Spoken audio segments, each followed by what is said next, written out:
तो ऑक्सीजन कम, टूट रहा दम। देश की राजधानी दिल्ली में ऐसा ही कुछ मंजर देखने को मिल रहा है। नमस्कार, स्वागत है आपका इस खास कार्यक्रम में। मैं हूं आपके साथ तहसीन फातिमा। देश की राजधानी दिल्ली इस वक्त कोरोना महामारी के तूफान से लड़ रही है। दिल्ली में हर दिन रिकॉर्ड तोड़ केस दर्ज किए जा रहे हैं, लेकिन इससे भी बड़ा संकट दिल्ली में इस वक्त ऑक्सीजन को लेकर हो गया। दिल्ली के कई अस्पतालों में ऑक्सीजन की भारी किल्लत है, जिसके कारण मरीजों की जान पर बन आई है। इसी बीच सीएम केजरीवाल लगातार केंद्र से गुहार लगा रहे हैं कि दिल्ली को ऑक्सीजन दिया जाए। कल ऑक्सीजन की कमी ने राजधानी को संकट में डाल दिया, जिसके बाद आनन फानन में आज रात तक के लिए ऑक्सीजन का इंतजाम किया गया। लेकिन कल क्या होगा इसका पता नहीं। ऐसे में सवाल है कि आखिर बिना ऑक्सीजन और वेंटिलेटर कोरोना से कैसे लड़ेंगे। इसी मुद्दे पर करेंगे चर्चा, लेकिन इससे पहले आपको एक रिपोर्ट दिखाते हैं।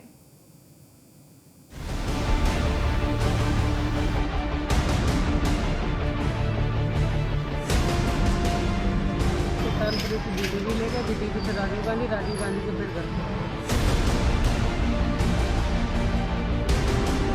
हेल्प मांग रहे, कोई हेल्प ही नहीं मिल रहा।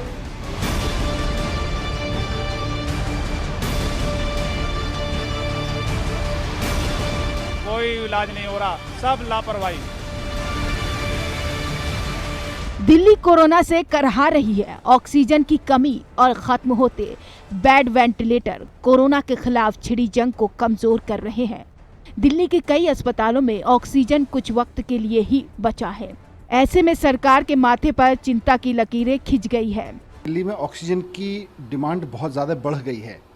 पहले दिल्ली को जितनी ऑक्सीजन सेंट्रल ने दे रखी थी, सेंट्रल गवर्नमेंट कोटा फिक्स करती है हर एक राज्य का, तो पहले जितनी ऑक्सीजन दिल्ली को दे रखी थी सेंट्रल गवर्नमेंट ने, उससे अब दिल्ली का काम नहीं चल रहा। हमने पिछले एक हफ्ते से बार बार सेंट्रल गवर्नमेंट से रिक्वेस्ट किया है कि दिल्ली का कोटा बढ़ा दीजिए, मरीज़ बहुत तेज़ी से बढ़ रहे हैं। उस पर अभी कोई ठोस कदम नहीं उठाया गया। और आज हमारे साथ स्थिति यह है कि दिल्ली के बड़े बड़े अस्पतालों में 8 से 10 घंटे की 12 घंटे की ऑक्सीजन बची है। दिल्ली के अस्पताल ऑक्सीजन की किल्लत से जूझ रहे हैं। ऐसे में केजरीवाल सरकार ने केंद्र से मदद की गुहार लगाई है। दिल्ली सरकार का कहना है कि अस्पतालों में कुछ ही घंटों की ऑक्सीजन बची है। ऐसे में केंद्र सरकार को तुरंत ही दिल्ली की ऑक्सीजन सप्लाई को बढ़ा देना चाहिए। केंद्र सरकार चाहे तो तुरंत ऑक्सीजन का कोटा दिल्ली का बढ़ाए और ऑक्सीजन लगातार सप्लाई हो। मैं कुछ अस्पतालों के नाम आपके सामने बता देता हूँ। जैसे दिल्ली के जो सरकारी अस्पताल हैं उसमें डीडीयू अस्पताल है, उसमें 12 घंटे की ऑक्सीजन है। बुराड़ी अस्पताल है, वहाँ पे 8 घंटे की ऑक्सीजन है। अंबेडकर अस्पताल में अभी 24 घंटे की ऑक्सीजन है। दीपचंद बंधु में 8 घंटे की ऑक्सीजन है। बाबा साहब अंबेडकर हॉस्पिटल है, ये भी गवर्नमेंट का है, इसमें 8 घंटे की ऑक्सीजन है, 10 घंटे की। प्राइवेट हॉस्पिटल्स की मैं बात करूँ तो BL कपूर में 8 से 10 घंटे की है अभी ऑक्सीजन। बत्रा में भी 8 से 10 घंटे की है। वेंकटेश्वर अस्पताल में केवल 4 घंटे की ऑक्सीजन बची है। बहरहाल कोरोना संकट के बीच दिल्ली के लिए राहत भरी खबर यह है कि समय रहते अस्पतालों को ऑक्सीजन की काम चलाऊ खेप मिल गई है, लेकिन संकट अभी भी बरकरार है। कई अस्पतालों में अभी भी ऑक्सीजन की भारी किल्लत है। ऐसे में सवाल है कि बिना ऑक्सीजन और वेंटिलेटर दिल्ली कोरोना से जंग कैसे लड़े। आखिर ऐसे लड़ेंगे तो कोरोना से संग्राम कैसे जीतेंगे। Bureau report, news 1 India. वाकई सवाल उठता है यहाँ पर कि अब सरकार जो पहले दावा कर रही थी कि पूरे इंतजाम है, इंतजाम पूरे होते तो स्थिति इस तरीके की नहीं बनती। तमाम मेहमान मेरे साथ मौजूद हैं, उनका तारुफ कराती हूँ, फिर करती हूँ चर्चा की शुरुआत। मेरे साथ सारिका जैन है जो कि बीजेपी की प्रवक्ता है, डॉक्टर अंकुर जैन है, हेल्थ एक्सपर्ट है, और कैप्टन शालिनी सिंह प्रवक्ता आपसे है। आप तीनों मेहमान का बहुत बहुत स्वागत है। सबसे पहले मैं आपके पास आऊंगी शालिनी जी। बड़ी विडंबना है, एक मर्तबा दिल्ली सरकार कैमरे के सामने आती है और कहती है कि पूरी स्थिति के लिए हम तैयार हैं, फिर उसके बाद क्या हो जाता है ऐसे कि दिल्ली सरकार के हाथ पांव फूलने लगते हैं।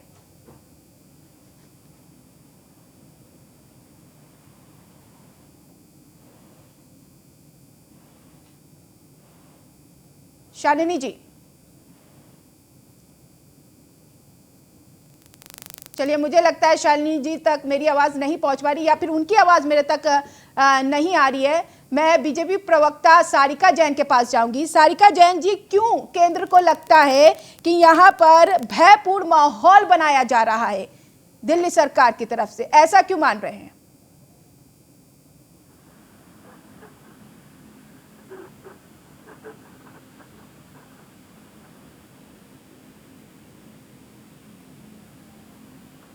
5 साल निपट जाते हैं तब कोरोना की स्थिति बहुत भयंकर हो जाती है, तो दिल्ली सरकार केंद्र सरकार पर अपना ठीकरा फोड़ देती है। ये समय राजनीति करने का नहीं है। मैं आप पार्टी से भी बोलना चाहूंगी, केजरीवाल सरकार से बोलना चाहूंगी कि ये समय बिल्कुल भी राजनीति करने का नहीं है। इसमें सभी को एक साथ आना होगा। मैं भी अब अगर आरोप प्रत्यारोप की राजनीति करूंगी नहीं तो तो हमारा मैम, अगर यहाँ पर मदद कौन करेगा ये बताइए। केंद्र सरकार ने भी पहले मदद की थी ना, 1 साल पहले। अभी जब मदद की गुहार लगाई जा रही तो आपको राजनीति क्यों लग रही है? हाँ, मैं ये बोलना चाहूंगी कि जब दिल्ली का जो स्वास्थ्य बजट है वो सबसे ज्यादा ये लोग पारित करते हैं, उसके बाद दिल्ली में ये मोहल्ला क्लिनिक खोलते हैं। एक हॉस्पिटल दिल्ली में अभी आज तक इन्होंने तैयार नहीं किया। मोहल्ला क्लिनिक की इतनी बुरी व्यवस्था इन्होंने। जी जी, हेलो जी कैरी ऑन मैम।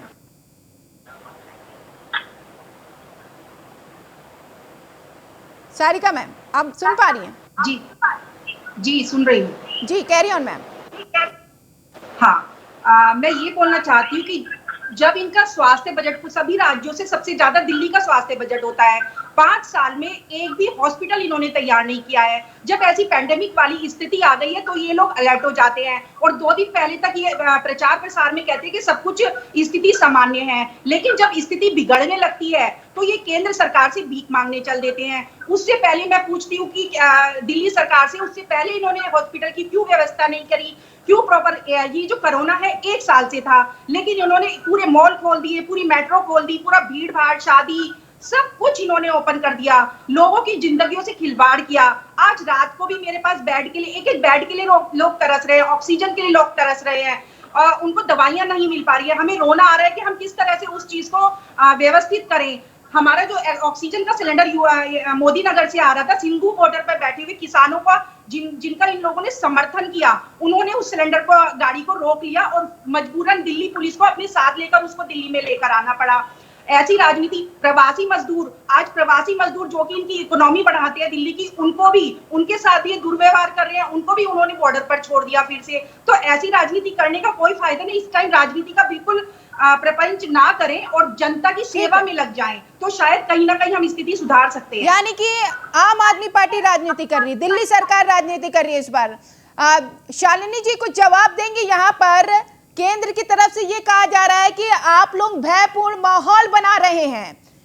एक मर्तबा आकर कहते हैं कि सारी चीज सारी व्यवस्थाएं हैं और दूसरी मर्तबा आकर जब व्यवस्थाएं नहीं होती है तो इसका ठीकरा केंद्र पर फोड़ देते हैं। एक भी अस्पताल आपने 5 साल में नहीं बनाए, ये आरोप लग रहे हैं आपके ऊपर। मोहल्ला क्लिनिक बनाकर पीठ थपथपा ली गई, लेकिन व्यवस्थाएं नहीं है।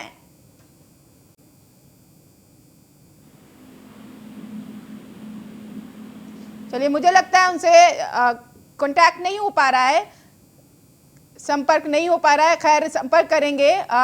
अंकुर जैन जी, मैं आपके पास आऊंगी। अब सवाल इस बात का है, दिल्ली में ऑक्सीजन की कमी है, बेड की भी कमी बताई जा रही है। केजरीवाल ने यहाँ पर आकर साफ तौर पर बोल दिया, जनता के सामने स्पष्ट कर दिया। इन सब के बीच क्या सरकार को पहले से इंतजाम नहीं करना चाहिए था? क्या ऐसी स्थिति होती नहीं होती?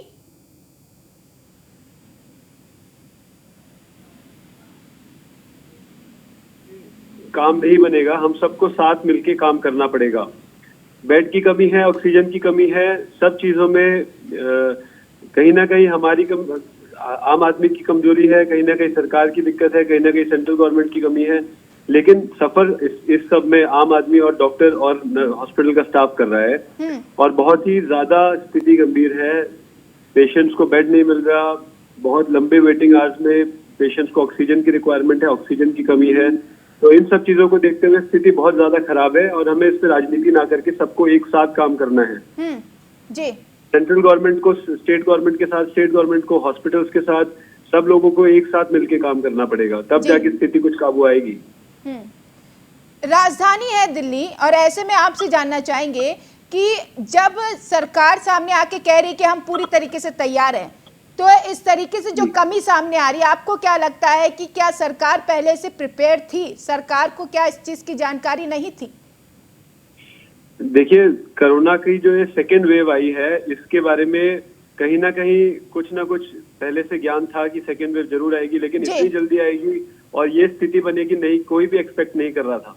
जी। और सडनली आप देखिए पिछले 2 हफ्ते से 3 हफ्ते के बीच में कोरोना के केसेस इतने ज्यादा एक्सपोनेंशियली बढ़ गए, तो शायद कहीं ना कहीं किसी को उम्मीद नहीं थी इतना ज्यादा कोरोना हो जाएगा और इस तरह से फैल जाएगा। जी। लेकिन बेटर प्रिपेयर्डनेस आगे के लिए भी हमें तैयारी करके रखनी है, और जो फिलहाल सिचुएशन है उससे बाहर निकलना है, उसके लिए हमें सबको साथ आपके मिलकर लिहाज काम से करना दिल्ली पड़ेगा। की स्थिति क्या बन रही है जैन जी? दिल्ली में इस समय स्थिति बहुत खराब है। हाँ। बेड्स की बहुत कमी है, पेशेंट्स को बहुत ज्यादा दिक्कतों का सामना पड़ रहा है, ऑक्सीजन की कमी है, बिस्तर नहीं मिल रहे हैं पेशेंट्स को, बहुत ज्यादा वेटिंग, लॉन्ग वेटिंग के बाद पेशेंट्स को बेड अवेलेबल हो रहे हैं। गवर्नमेंट इसमें काम कर रही है, कहीं ना कहीं कुछ बेड्स अवेलेबल कराए गए हैं, कुछ नए सेंटर ओपन करे गए हैं, बट अभी भी स्टिल बहुत ज्यादा काम करने की जरूरत है। बहुत ज्यादा काम करने की जरूरत है, ये पॉइंट आपने उठाया। मैं आप प्रवक्ता के पास जाऊंगी। शालिनी जी, अगर आप सुन पा रही हो तो बहुत ज्यादा प्रिपेयर होने की जरूरत थी। आखिर आम आदमी पार्टी पहले से प्रिपेयर क्यों नहीं थी? क्यों केंद्र की तरफ से ये कहा जा रहा है कि आप लोग भयपूर्ण माहौल बना रहे हैं?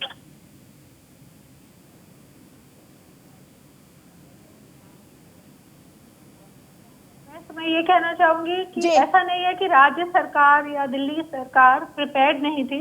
ये एक महामारी है जिसके लिए हम प्रिपेयर्ड थे, लेकिन ये इतना विकराल रूप धारण कर लेगी और रोज के 28,000 29,000 केस आ रहे हैं, और ये वेरिएंट कुछ ऐसा है कि आज से 1 साल पहले भी दिल्ली का यही हाल था मैम, अगर आप भूली नहीं हो तो। पिछली बार होम आइसोलेशन मॉडल सक्सेसफुल था, जिसकी पूरे देश में और ग्लोबली भी सराहना की गई थी, लेकिन इस बार ये वेरिएंट ऐसा है कि शायद हमारा होम आइसोलेशन मॉडल नहीं चल रहा है और लोगों को अस्पताल जाना पड़ रहा है, क्योंकि उसमें सांस की बहुत ज्यादा प्रॉब्लम हो रही है, ऑक्सीजन की जरूरत पड़ रही है, और उस तरह से लोग हॉस्पिटल जा रहे हैं कि वहीं जाके ही वो ठीक हो पा रहे हैं। इसलिए कहीं ना, और ये सिर्फ ऐसा नहीं है कि राज्य दिल्ली सरकार की सारी गलतियां दिल्ली सरकार पे लगा देना कोई बहुत सही बात नहीं है। इस समय ये पैन इंडिया प्रॉब्लम है, ये कोविड की महामारी सिर्फ दिल्ली में नहीं है। आप यूपी देखें, महाराष्ट्र देखें, गुजरात, हर जगह ये प्रॉब्लम है, और कहीं ना कहीं हर एक सरकार को, चाहे राज्य सरकार और केंद्र सरकार को मिलके इस महामारी का इकट्ठे सामना करना पड़ेगा। जो ऑक्सीजन की कमियां हैं, लेकिन केंद्र ये कह रही है कि आप लोग राजनीति कर रहे हैं। बिल्कुल नहीं, ये राजनीति इसलिए कर रहे हैं, जब आप प्रिपेयर होते हैं तो उसका श्रेय खुद पर लेते हैं, और जब कमी आपके पास आ रही सारिका जी। मैं एक बार पूछना, आप मेरे बिहाफ पे पूछे, क्योंकि मैं सुन नहीं पाई उन्होंने क्या क्या बोला है, लेकिन मैं ऐसा मानती हूँ कि क्या केंद्र सरकार की इसमें कहीं कोई जिम्मेदारी नहीं है? ये पूरे जो इंडिया में जो आज हम जिस देखिए जो स्वास्थ्य बजट होता है, सारिका जी एक मिनट, सारिका जी बीच में नहीं, मैं सारिका जी मैं आपके पास आऊंगी, बोलने दीजिए। 9,500 करोड़ आपका 5 साल का स्वास्थ्य का बजट है, RTI से आप निकालकर देख लीजिए। आपके पास आ रही हूँ सारिका जी, मैं आपके पास आ रही हूँ। शालिनी जी को बोलने दीजिए, मैं आपके पास आ रही हूँ, पूरा वक्त दूंगी आपको। मैं टेक्निकली नहीं जुड़ी थी, तो इतना सुन ले, थोड़ा सा मेरे टाइम को भी थोड़ी सी इज्जत दें। जी जी, कैरी ऑन।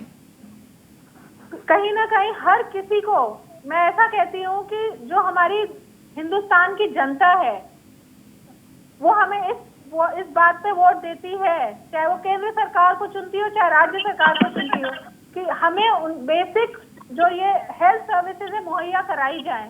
और आज अगर कोई भी फेल हो रहा है तो वो हम जनता के लिए फेल हो रहे हैं, जाने जा रही हैं। दिल्ली सरकार के सारे अधिकारी, cabinet minister, CM, deputy CM लगातार नजर बनाए हुए हैं।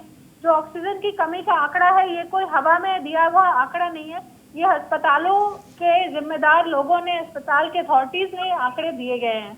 राज्य सरकार का कोटा फिक्स होता है, और अगर उसमें डिप्टी सीएम ने बोला नहीं तो आज से कई दिन पहले केजरीवाल ये दावा करते हैं कि हम पूरी तरीके से तैयार है, दिल्ली की जनता भी हमारा साथ दे रही है, लॉकडाउन अब जो लगा हुआ है उस पर भी उन्होंने कहा कि जनता पूरा साथ दे। क्या स्वास्थ्य व्यवस्था को पहले से दुरुस्त नहीं करना चाहिए था? क्या पहले से केंद्र सरकार से गुहार नहीं लगानी चाहिए थी? मैम, रोज के 28,000 25,000 से पहले 10,000 केस आए, फिर 20,000 आए, फिर 25,000 आए।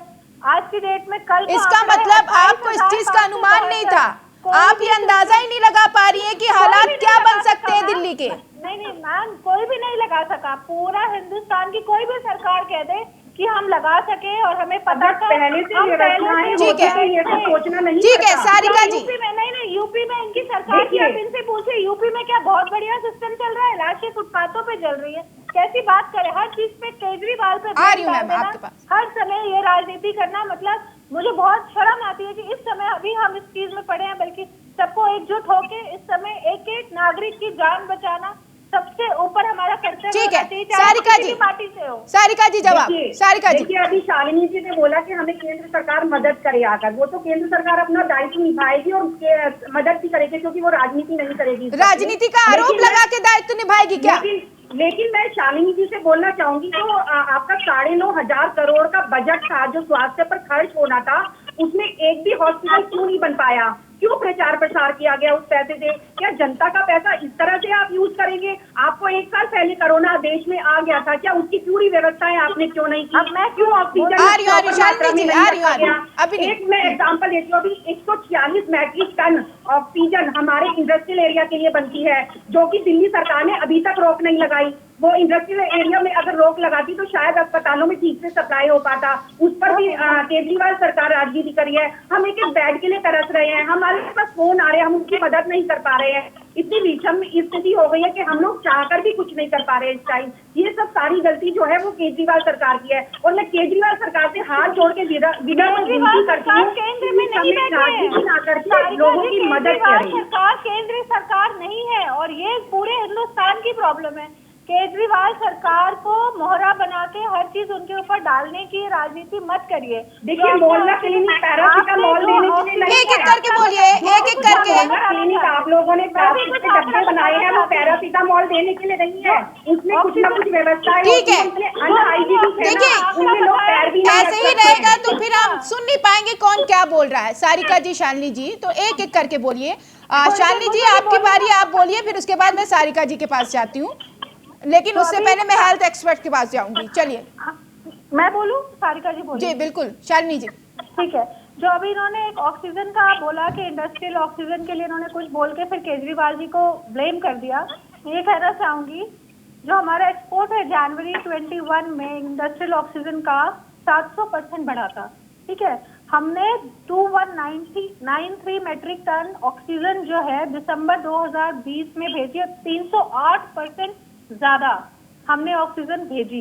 क्यों भेजी? 2020 में हम कोरोना की महामारी से जूझ रहे थे, तो क्या केंद्र सरकार की जिम्मेदारी नहीं बनती थी कि एक्सपोर्ट को कम किया जाए या ना किया जाए और इसको स्टॉकअप किया जाए? देश में, पूरे देश में ऑक्सीजन की जरूरत है। ऐसा नहीं कि सिर्फ दिल्ली के नागरिकों को ऑक्सीजन की जरूरत पड़ रही है। कोरोना से दिल्ली के नागरिकों के पीछे नहीं पड़ा है, पूरे देश में नागरिकों को प्रॉब्लम है।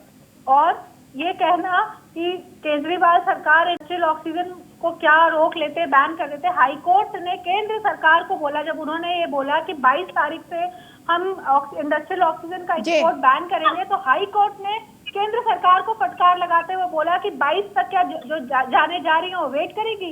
ह्यूमन लाइफ ज्यादा इंपॉर्टेंट है आपके इंडस्ट्रियल एक्सपोर्ट से। ठीक है, इस बात को सारिका जी क्यों नहीं उठा रही? ठीक है, सारिका जी जवाब देंगी। सारिका जी मैं आपके पास आऊंगी, उससे पहले डॉक्टर अंकुर जैन के पास जाती हूँ। डॉक्टर अंकुर जैन जी, मैं आपसे जानना चाहूंगी कि दिल्ली में जो परिस्थिति बनी हुई है उसके तहत अब कैसे सरकार को काम करना चाहिए, वहां के स्वास्थ्य सेक्टर को कैसे अब काम करना चाहिए? जी, सबसे पहले हमें नंबर ऑफ बेड्स इंक्रीज करने पड़ेंगे और ऑक्सीजन की सप्लाई कहीं ना कहीं से बढ़ानी पड़ेगी जी, क्योंकि जिन पेशेंट्स को ऑक्सीजन की रिक्वायरमेंट है और पहले से ज्यादा घातक रूप में कोरोना सामने आया है और ऑक्सीजन की रिक्वायरमेंट लोगों की ज्यादा है, और जैसे होम आइसोलेशन में ज्यादातर लोग ठीक नहीं हो पा रहे हैं, उनको सैचुरेशन ड्रॉप कर रहा है और कहीं ना कहीं लोगों में पैनिक भी ज्यादा है, तो कई हॉस्पिटल्स में लोग इसलिए भी ज्यादा भाग रहे हैं। तो सबसे पहले नंबर ऑफ बेड्स इंक्रीज करना है, ऑक्सीजन की सप्लाई इंक्रीज करनी है जी। और जो लोग होम आइसोलेशन में भी है उन तक हमें फर्स्ट एड या मेडिकल केयर पहुंचानी जरूरी है। उन तक जो मेडिकल फैसिलिटीज हैं, जैसे कि पेशेंट को काउंसलिंग करना, पेशेंट को बताना कि क्या दवाई लेनी है, किस समय दवाई लेनी है, वो सब सुविधाएं पहुंचानी बहुत जरूरी है, जिससे कि पेशेंट हॉस्पिटल तक वही लोग आए जिनको जरूरत है जी जी, और ऐसे लोग घर पे ही इलाज करें जिनको माइल्ड डिजीज है जिनको बिल्कुल ये भी कर सकते हैं। ये सारी चीज अंकुर जैन जी आपने बहुत महत्वपूर्ण बातें बताई है। मैं सारिका जी आपके पास आऊंगी। अगर केंद्र से दिल्ली सरकार गुहार लगा रही है, पिछले एक हफ्ते से कह रहे हैं, मनीष सिसोदिया भी कह रहे हैं, जो स्वास्थ्य मंत्री वो भी कह रहे हैं, केजरीवाल भी कह रहे हैं, आखिर केंद्र कदम आगे क्यों नहीं बढ़ा रही है? ये चंद घंटों के लिए जो ऑक्सीजन की पूर्ति की गई है, क्या ये पर्याप्त है? देखिए, अभी 4 दिन पहले केजरीवाल जी ने एक प्रेस कॉन्फ्रेंस की थी, शालिनी जी को भी पता होगा। उसमें केजरीवाल जी ने बोला था कि केंद्र सरकार से हमने जो पहले मदद मांगी थी तो हमारी पूरी मदद की गई थी, और इस बार भी हमें पूरा आश्वासन दिया गया है, क्योंकि हमने स्वास्थ्य मंत्री जी से भी बात की और प्रधानमंत्री जी से भी बात की है। तो इसमें तो कोई दो राय नहीं है कि केंद्र सरकार हमेशा से खड़ी है प्रदेशों के साथ। और सेकेंडली मैं ये बोलना चाहूंगी, जो प्रदेश ने, जो दिल्ली सरकार ने अपने मोहल्ला क्लिनिक खोले हैं वो इतने अनहाइजीनिक है, उसमें आज लोग खड़े भी नहीं हो सकते। उसमें सिर्फ पैरासीटामोल दी जाती है, इसके अलावा उसमें कुछ नहीं हो सकता है। इतनी बुरी व्यवस्थाएं दिल्ली में स्वास्थ्य को लेकर है, जबकि केजरीवाल जी हमेशा बोलते हैं कि मैंने दिल्ली में खूब हॉस्पिटल बनाए हैं, मैंने दिल्ली के लिए स्वास्थ्य सेवाएं दी हैं, लेकिन वो आज उनकी पोल खुल गई है और वो दिख रहा है कि कितनी स्वास्थ्य सेवाएं उन्होंने दी हैं। मतलब कि जो स्वास्थ्य सेवाएं थी वो भी ठप पड़ी हुई थी, सिलेंडर खराब पड़े हुए थे, मशीनें खराब पड़ी हुई थी। अभी स्थिति क्या बन रही है? अभी हम मोहल्ला क्लिनिक देख लें या फिर हॉस्पिटल्स देख लें या फिर ऑक्सीजन की कमी देख लें? अभी मैं आपसे यही बोलना चाहूंगी कि हम लोग भी पूरे, हमारा संघ परिवार और हमारा बीजेपी का एक एक कार्यकर्ता, हम लोग राज्य सरकार के साथ मिलकर चलेंगे और एक तरह से जो लोग परेशान हो रहे हैं, जिनको रात में बेड नहीं मिल रहा है, ऑक्सीजन नहीं मिल रही है, उनके साथ हम लोग मिलकर काम करेंगे, क्योंकि अभी स्थिति हमें सुधारने की जरूरत है। अभी लड़ाई का कोई माहौल नहीं बना सकते हैं, अभी राजनीति नहीं कर सकते हैं, अभी सिर्फ हमें जाने बचाने। लेकिन राजनीति का आरोप जरूर लग रहा है एक दूसरे पर। खैर, वक्त मेरे पास इतना ही है। सारिका जी आपका भी शुक्रिया, शालिनी जी आपका भी शुक्रिया, डॉक्टर अंकुर जैन आपका भी बहुत बहुत शुक्रिया न्यूज़ वन इंडिया को वक्त देने के लिए। तो ऐसे में अब देखना यह है कि ऑक्सीजन की आपूर्ति कैसे होती है। चंद घंटों के लिए आपूर्ति कर दी गई है, लेकिन इन सब के बीच सवाल इस बात का है, अगर दावे कर रही थी दिल्ली सरकार तो वो दावे फेल क्यों हुए? अब क्यों केंद्र की तरफ मुंह उठा के देखा जा रहा है? अब देखना यह है कि क्या केंद्र इस पर हेल्प करेगी, क्योंकि पहले भी किया था और यह भी अनुमान लगाया जा रहा है कि अब भी करेगी, लेकिन राजनीति होना तो तय है। फिलहाल इस खास कार्यक्रम में इतना ही। आप बने रहे न्यूज़ वन इंडिया के साथ। नमस्कार।